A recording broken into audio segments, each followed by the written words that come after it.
সীতাকুণ্ডে মহান বিজয় দিবস উপলক্ষে দ্বিতীয়বারের মতো আয়োজিত দ্বিপাক্ষিক শর্ট পিচ ক্রিকেট সিরিজে মুখোমুখি হয় ড্রিম স্টার 11 ও চ্যাম্পিয়ন চ্যালেঞ্জার্স। রোমাঞ্চকর এই সিরিজে 2-1 ব্যবধানে চূড়ান্ত জয় অর্জন করে ড্রিম স্টার 11।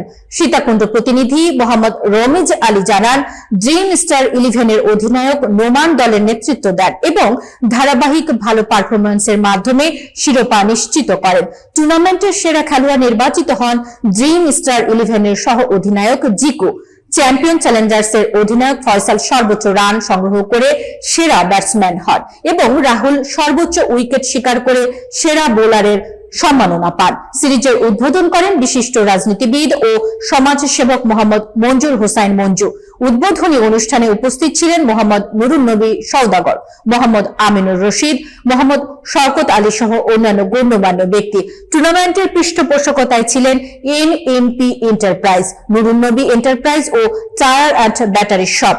আয়োজকরা কৃতজ্ঞতা প্রকাশ করেছেন তাদের সহযোগিতার জন্য। অনুষ্ঠান আয়োজন করেছে কুমিরা তারুণ্য মানব উন্নয়ন পরিষদ, যা বিজয়ের চেতনায় খেলাধুলার মাধ্যমে ঐক্য, সম্প্রীতি ও তারুণ্যের এগিয়ে চলার প্রতীক হিসেবে প্রতিষ্ঠিত হয়েছে।